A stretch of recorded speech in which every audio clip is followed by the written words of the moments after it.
ضروری ہے، جس طرح جسم کے لیے جان کا ہونا ضروری ہے، روح کا ہونا ضروری ہے، اسی طرح ایمان کے لیے حضور علیہ السلام کی محبت کا ہونا ضروری ہے۔ اگر جسم میں روح نہیں ہے تو جسم بیکار ہے، جسم لاغر ہے، جسم کسی کام کا نہیں ہے۔ اسی طرح جب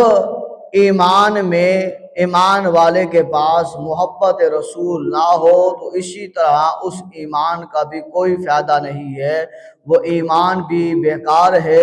اس ایمان کا بھی کوئی فائدہ نہیں ہے۔ ایمان کا تب فائدہ ہے جب رسول پاک صلی اللہ علیہ وآلہ وسلم کی محبت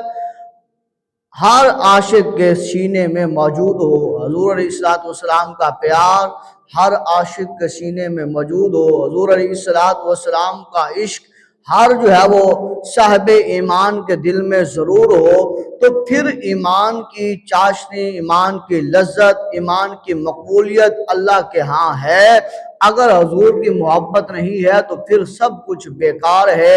اور حضور کی محبت ہے تو پھر دنیا میں بھی بیڑا پار ہے، اور قبر اور حشر کے دن بھی اللہ تبارک و تعالیٰ کے فضل سے،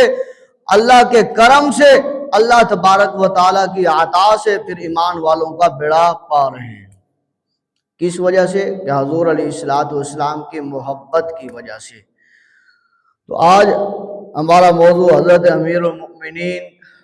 حضرت امیر شام، حضرت امیر معاویہ رضی اللہ تعالی عنہ کی فضیلت، مناقبت اور پر ہے کہ یہ صحابی وہ صحابی رسول ہے جن کو اللہ تبارک و تعالیٰ نے یہ اعزاز عطا فرمایا ہے کہ یہ قرآن پاک لکھنے والے صحابیوں میں شامل ہیں۔ یہ وہ صحابی رسول ہیں جنہیں کاتب وحی کہتے ہیں، اور یہ یاد رکھ لیں جو صحابہ حضور علیہ السلام کے ساتھ محبت، عشق، پیار کرنے والے تھے، جس قدر صحابہ نے حضور علیہ السلام سے محبت، پیار، عشق کیا ہے، قیامت تک جتنے بڑے بڑے غوث، کتب، ابدال آ جائیں، ولی آ جائیں، اور مفتی، مفکر، محدث، حافظ، عالم سارے مل جائیں، لیکن ایک صحابی کی محبت جو وہ حضور سے کرتا ہے اس کے برابر نہیں پہنچ سکتے۔ اس قدر وہ صحابہ نے حضور سے محبت کی ہے، اور پھر ان کا درجہ بھی اللہ تبارک و تعالیٰ نے بیان فرمایا ہے قرآن پاک میں سورۃ توبہ میں۔ کریم خدا ارشاد فرماتا ہے وَالسَّابِقُونَ الْأَوَّلُونَ مِنَ الْمُهَاجِرِينَ وَالْأَنصَارِ وَالَّذِينَ اتَّبَعُوهُمْ بِإِحْسَانٍ رَضِيَ اللَّهُ عَنْهُمْ وَرَضُوا عَنْهُ۔ ان کے بارے میں اللہ وحدہ لا شریک ارشاد فرماتا ہے اور سبقت لے جانے والے مہاجرین اور انصار، سبقت لے جانے والے مہاجرین اور انصار، اور جو نیکی کے ساتھ ان کی پیروی کرتے رہیں، اللہ ان سے راضی ہو گیا اور وہ اللہ سے راضی ہو گئے۔ اب جن صحابہ کو اللہ تبارک و تعالیٰ نے یہ اعزاز عطا فرما دیا ہے کہ چاہے وہ مہاجرین صحابہ ہوں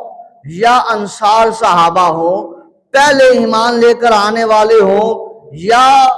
بعد میں ایمان لے کے آنے والے ہوں، اور انہوں نے پہلے ایمان والوں نے بھی اللہ کے رسول کی تابعداری و فرما برداری کی ہے، اور بعد میں ایمان لانے والے انصاریوں نے بھی اللہ کے رسول کی فرما برداری و تابعداری کی ہے، حضور کا حکم مانا ہے، حضور سے محبت کی ہے، حضور سے پیار کیا ہے، حضور سے عشق کیا ہے، حضور کے وہ کہنے پر، حکم پر وہ چلتے رہے ہیں، حضور کے حکم پر وہ بیٹھتے رہے ہیں، حضور کے حکم پر وہ آرام کرتے رہے ہیں، حضور کے حکم پر وہ گھر بار کو چھوڑ کر میدان جہاد میں اترتے رہے ہیں، حضور کے حکم پر انہوں نے وضو کیا، ٹھنڈے پانی کے ساتھ نمازیں پڑھی، انہوں نے حضور کے حکم کے مطابق انہوں نے سفر میں روزے رکھے، نمازیں پڑھی، انہوں نے بھوک وہ برداشت کی، پیاس برداشت کی، اور وہ رشتہ داروں کو چھوڑا، والدین کو، بہن بھائیوں کو ترک کیا، کہ حضور علیہ السلام کا کلمہ پڑھا، حضور سے محبت، پیار